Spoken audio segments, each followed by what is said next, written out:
Play stupid games, win stupid prizes. On December 12th, the white supremacist terrorist group the Proud Boys staged a terrorist operation in Washington, D.C. They attacked the Metropolitan African Methodist Episcopal Church because they had a Black Lives Matter sign out front.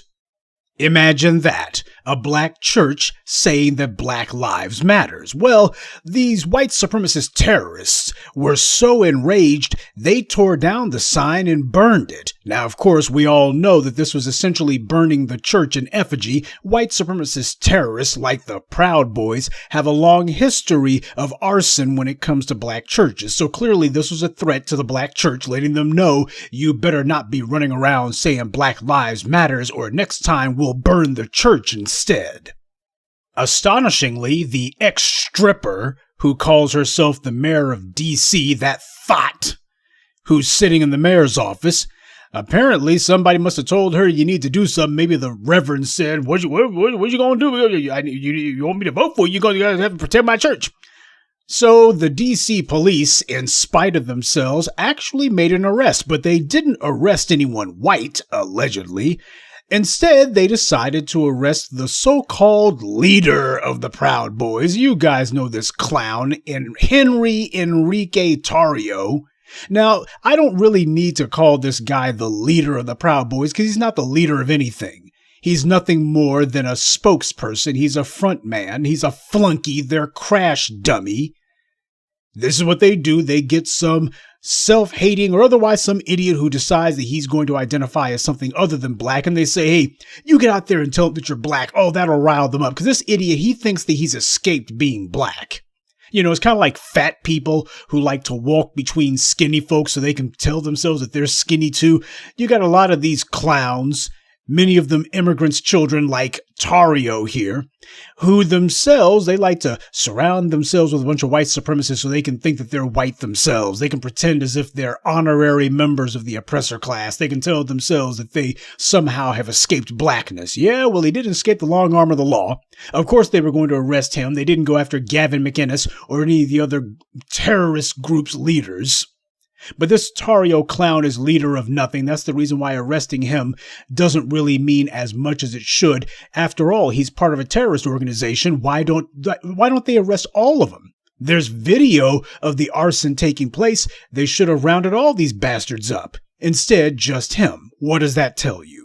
So this is just yet another in an endless string of reminders for a whole lot of these immigrants and such, and these clowns who think to themselves that they're not a person of color, who think to themselves that perhaps they're white simply because they repeat the white supremacist anti-black rhetoric. You may have fooled yourself, Mr. Tarrio, but Gavin McInnes and the rest of his white supremacists, you know, the people you'll never be, they're not fooled at all. They use idiots like you as their crash dummies, and they should. Stupid is as stupid does. This Tarrio clown, he thinks he's going to make himself some sort of hero or martyr. This idiot can't even spell martyr, but they think to them, that's what he thinks to himself. I'm going to be a hero to the rest of the white supremacists. If I say, yeah, I did it and I'm proud of it, I'm going to be a hero. He's not going to be a hero. He's just going to be a crash dummy, a dispensable idiot. Then again, as I've always taught you, when white supremacy is through with its tools, it breaks its tools. But there's also a second lesson to be learned from this incident that's equally important. You want to know why it is that the black media tells you that we don't have any leaders? You want to know why we tell you that B1 does not and should not have a leader? You want to know why we tell you over and over again, don't be running around saying that anybody is a leader. There's no leaders here. The ideology is the leader. You want to know why? This is why.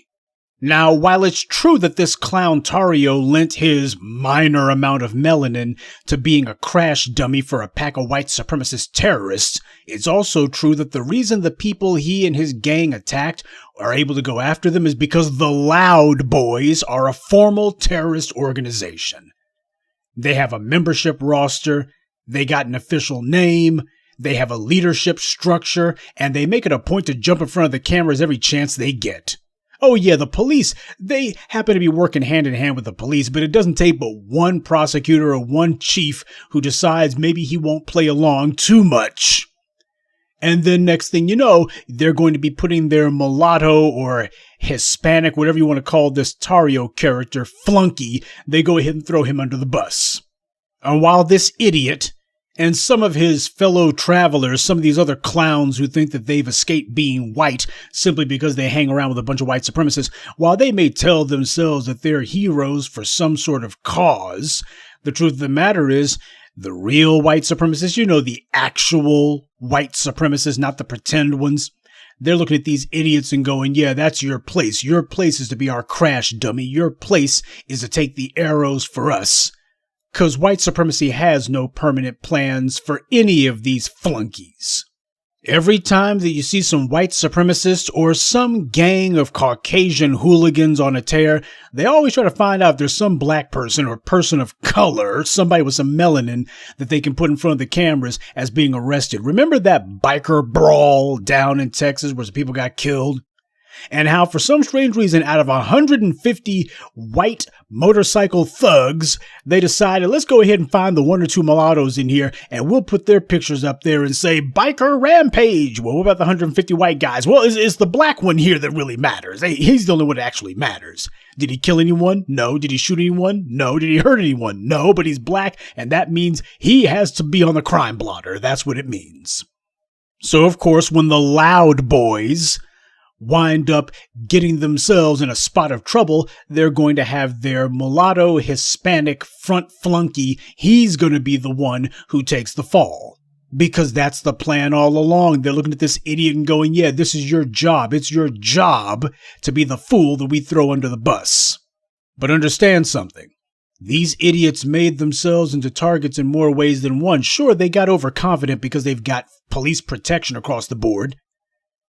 They got patrolmen, they got police captains and police chiefs and sheriffs who they are allied with.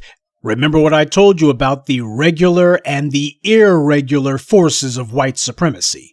White supremacy's got two groups of little thugs gun-toting bastards who they have doing their dirty work. There's the regular forces, the Derek Chauvins and the Daniel Pentalios and the Amber Geigers. And then there's the irregular forces, the Dylan Roofs, the Kyle Rittenhouses, the Enrique Tarrios, and the Proud Boys. I mean, these guys, they're mobbed up with the cops 5 ways from Sunday. Kyle Rittenhouse was a police quote-unquote explorer. In other words, he's a teenage white supremacist thug who's trying to earn his stripes so he can show the rest of the thugs in blue that he's going to be a loyal soldier for white supremacy. The ties between these white supremacist terrorists and the police are incestuous. You look and you see the 3%ers and the Proud Boys and Adam Waffen and the alt-right and the rest of these clowns all throughout law enforcement. You got the cops and the sheriffs standing with these scumbags, taking photos with them. Jason Black did a brilliant video just a couple of nights ago showing dissecting a New York Times cover story, or rather cover up, where they're talking all around the issue. You got police and sheriff's deputies wearing 3%er badges. There's 3%er patches on their uniforms. Got 3%er patches on their bulletproof vests. They're not even attempting to hide it, and the reason why is these police chiefs and these sheriffs, they happen to be on board with that crap too. They're fellow members too. It's not a matter of they had to infiltrate. It's a matter of you have to be a white supremacist in order to be able to get a badge. Now keep in mind the act of terrorism that the Loud Boys carried out, that was on December 12th. A little under a month ago. And yet, here we are weeks later, and they're just now getting around to making an arrest. And it's only one of these scumbags, and not even a white one. Just they're getting their Latino front flunky. He's going to be the guy who takes the fall on this one, to the extent that there is a fall.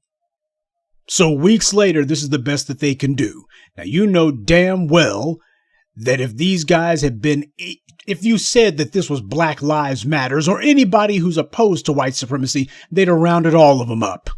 And it wouldn't have taken no damn 3.5 weeks either. But family, the lesson that I hope some of you will take away from this is there's a reason why it is that we do the things that we do and why we go about things the way that we go about them. It does not pay to be calling yourself trying to jump in front of the cameras. It does not pay for you to be trying to have some sort of formal structure with an established leader and some sort of formal hierarchy. That doesn't work. What happens is all somebody's got to do is come along and decide we're going to knock off the leader, kill the leader, or otherwise try to arrest him as a way to disrupt what you're doing. No, there's no leaders around here. The ideology is the leader. Sun Tzu said that the key to victory is to be formless, to have what cannot be attacked. You see, an ideology can't be seen. An ideology cannot be stopped from entering a building. An ideology cannot be arrested. An ideology can't be killed. It is formless. But a tertiary lesson that can also be gleaned from all this, occasionally you have some Negroes who call in to either Jason or Tariq's broadcast, and they start running off at the mouth about how, well, black folks, we need to take up guns and start blowing up stuff. Man, these are agents doing this mess. These clowns, they might as well go ahead and give their FBI agent number or whatever badge number they got for whatever branch of law enforcement that they're part of. That's what that crap is. These agent provocateurs, this clumsy, pathetic, feeble, thinly veiled front for COINTELPRO, whatever the hell it is. That's the reason why we tell you, be on the lookout for these idiots who are running around doing that. Well, we need to take up some guns, start doing some violence. That is white supremacy doing entrapment. You clowns who call in doing that mess, we see right through you. The black media has never advocated violence of any kind and never will. We never advocate harming anyone. We never tell anybody, well, what y'all need to do is to go out and do thus and so. No, that's the alt-right who does that. That's the loud boys who do that. That's the white supremacists. With the black media, we simply make sure that everybody understands you have a right to protect yourself. But nobody runs around saying, well, y'all need to go out and be proactive doing some mess. No. So all these idiots who keep trying to do that mess, you save that crap for the loud boys. They're dumb enough to be going along with some stupid stuff like that. And please don't go thinking to yourself that this Tarrio idiot getting arrested, that somehow that's not part of the plan. White supremacy counts on losing a couple of expendable tokens, preferably some of their non-white flunkies that they've gotten to pal around with them. They believe in going ahead and sacrificing a few pawns, because that's no loss to them. But the white supremacists also believe in a type of white supremacist evolution, if you will, which is that the dumb ones, the ones who are not careful, the ones who decide that they're going to make big targets of themselves, well, these clowns will get themselves bumped off, arrested, disgraced, or otherwise they're going to be picked off. But the smart ones, the clever ones, the ones who are able to fly under the radar, and the ones who also do the most damage because nobody associates them with the loud boys or one of these more ultra open out front groups, well, those are the ones you have to keep your eye on. But how do you keep an eye on somebody who's flying under the radar? Well, unfortunately, a lot of black folks play along with this stupidity. I mean, Joe Biden's been a card-carrying racist for 50 years. You got black folks defending him, and Kamala Harris has spent her entire adult life locking black folks up, mainly a hell of a lot of them without any reason to, and keeping her hands a totally hands-off policy regarding white supremacists and white bankers like Steve Mnuchin. But you got black folks who are cheering her and saying, well, a lot of them black folks did do crimes, They was all guilty. Yeah, white supremacy doesn't believe in cannibalizing itself, though it does believe in shedding some dead weight from time to time. Oh yeah, you want to be part of this little white supremacist circle. You want them to tolerate your melanated behind for a few minutes. Well, you got to show that you're willing to die for white supremacy, or at the very least, you're willing to do some white supremacist prison time. Yeah, that's the lesson of Herman Cain, though clearly these bootlicks and flunkies and wannabe white supremacists, they're too stupid to figure that out. Herman Cain, he figured to himself, I'm going to prove that I'm willing to die for white supremacy. Well, the only thing he proved was that he was willing to die for nothing.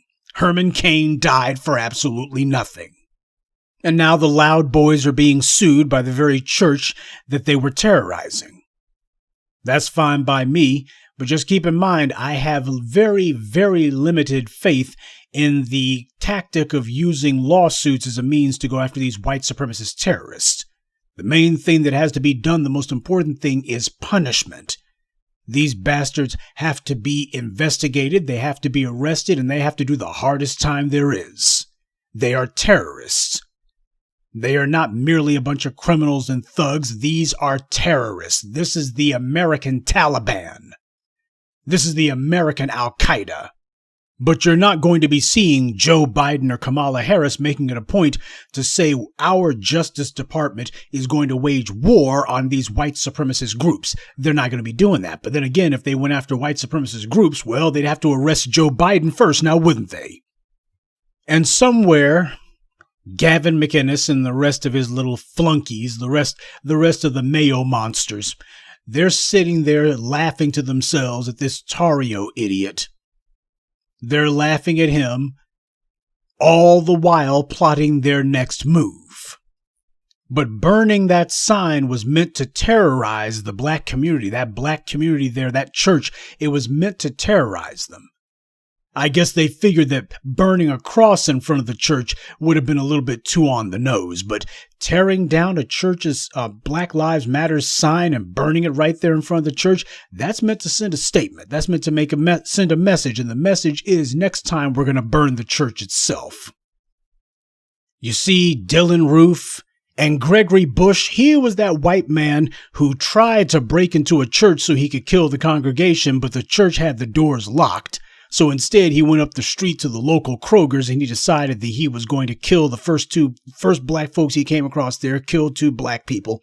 By the way, that bastard, he was sentenced to life in prison without the possibility of parole. See, he tried to do his best crazy face routine, but you see those pictures of him when he's getting convicted, all of a sudden that crazy face is gone. Yeah, that's what these white supremacists do, like that Waffle House shooter who was trying to kill as many black people as he could. They know exactly what the game is that white supremacy likes to try to play. Oh, we're going to pretend like you're crazy. Just put on your best crazy face and we'll let you go. We'll claim that, oh, you have a mental problem and we can't put you in prison. We'll go ahead and have you given a couple of hugs by a counselor, and then after that we'll let you go. Well, he tried and it didn't work. And we understand that these DAs are oftentimes, more often than not, who happen to be working hand in hand with these killers from the standpoint of they're trying to work to make sure that these guys are let go. The DAs are not sitting there trying to get a conviction. They're trying to make sure that these guys get off. If you can't make it where the charges have to be reduced, then at the very least make it where, well, we're going to tell the grand jury that maybe no crime happened here. Or we'll tell the trial jury that, well, there's only so much we can do, you know. The evidence doesn't really lend itself to intent. We don't know that this guy meant to kill all those black folks just because he went into the parking lot and told the white folks at that Kroger's, hey, white people don't kill other white people. By the way, tell that to Kyle Rittenhouse. He killed 2 white people, but still. And no, it is not lost on me that this Gregory Bush character, this inbred idiot, he happens to have that mangy dog look just like the murderers of Ahmaud Arbery. Yeah, Jason talked about that. You got these guys with that clearly inbred look, white supremacy's little attack dogs. That's why they like to have their faces all furry like that. But we understand that the Loud Boys and the Dylan Roofs and the Gregory Bushes and the killers of Ahmaud Arbery and the others, none of these guys are operating with any doubt as to where law enforcement and the prosecutors stand. They're doing this precisely because most of them, you find out that practically all of these guys have some sort of long-standing, deep ties to law enforcement. Ahmaud Arbery's killers, these guys, one of them used to be a cop. Kyle Rittenhouse, he was running around with the police department trying to become a police explorer. He was talking about how he was going to get a career in law enforcement. The Proud Boys, there are numerous police and sheriff's deputies with Proud Boys patches on their police vests. Oh yeah, these guys, they seem to understand that the DAs and the police and the sheriffs, they're all on the same team. They're around. Now, how many of those cops and how many of those sheriff's deputies have you seen running around with Black Lives Matters patches? I'll wait. These white supremacist terrorist groups could not operate without law enforcement aiding and abetting them. When you see police and sheriff's deputies running around with white supremacist patches on their uniforms, you see them giving bottles of water to Kyle Rittenhouse and telling him good job after people are pointing to say he just killed 2 people. When you see these guys taking Dylan Roof to Burger King, you understand these white supremacist terrorists are not merely acting in concert with law enforcement, they are acting on the behalf of law enforcement. But the thing about it is, when it comes to these black churches, they attack these black churches because of what they symbolize to the black community. What it symbolizes is a place where black people gather at. So be it Dylan Roof or Gregory Bush or the Loud Boys, these are not acts of vandalism, these are acts of terrorism. And as black people, we have every right to be safe from acts of terrorism. And when you have police and sheriff's deputies and DAs and the media covering for these terrorists, in many cases, you got the terrorists who are in the police departments and in the sheriff's departments and in the DA's offices and in the newsrooms. As black people, we are under no obligation whatsoever to sit on our hands while people are burning signs in front of our churches, trying to set fire to our churches or break into our churches for the sake of harming us. We are under no obligation to sit on our hands while that mess happens. We are under no obligation to do nothing. We have every right to protect ourselves and to protect our property. The law says you have the right to protect yourself and protect your property. That church happens to be the property of those congregants. They have every right to protect it.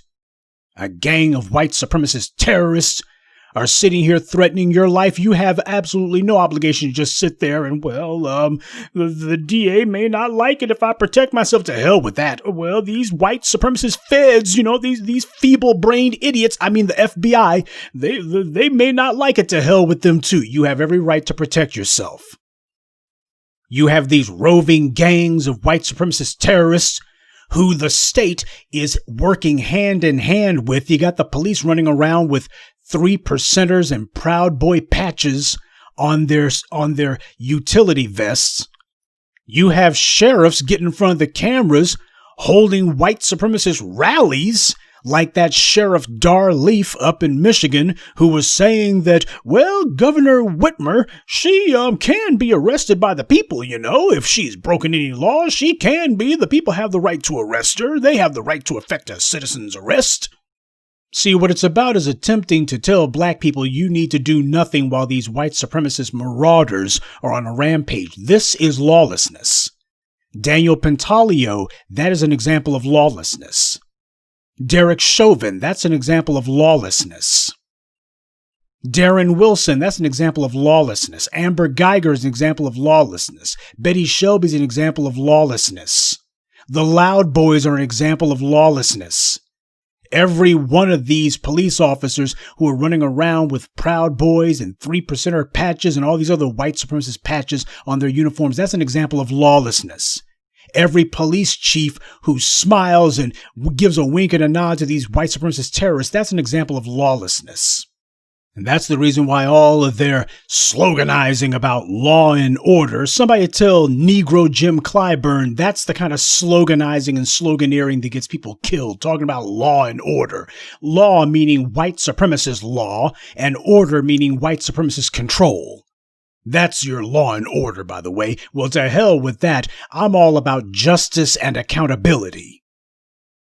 Because white supremacy's shown what kind of law and order you can expect under its reign. Well, black empowerment's all about justice and accountability. And under those standards, which is the only real standard of morality, you don't have any white supremacists who are free to call themselves attacking churches, committing terrorist acts right in front of the church as a means to terrorize them and frighten them. It's meant to tell everybody, we see a Black Lives Matter sign, we'll burn it, we'll burn your house, and we'll burn you too. No, that is terrorism. And decent people, moral people, courageous people do not decide that they're going to cower in fear or sit on their hands while the white supremacists threaten their lives and threaten to burn their churches or shoot up their churches in the case of Dylan Roof and that other inbred Gregory Bush. Decent moral people do not sit there and just basically play the part of victims. They understand that they have a right to protect themselves and to protect their property.